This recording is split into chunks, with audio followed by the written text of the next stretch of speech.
नागपूर येथील विठ्ठल रुक्माई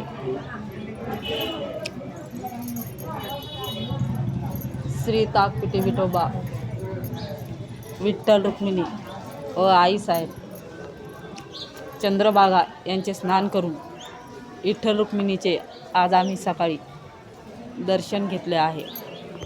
पंढरीनाथ महाराज की जय, तुकाराम महाराज की जय।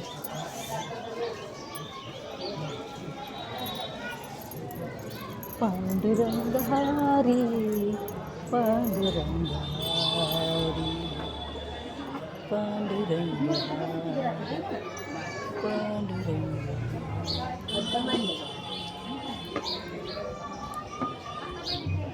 पांडुरंग ध्यानी मनी पांडुरंग ध्यानी मनी।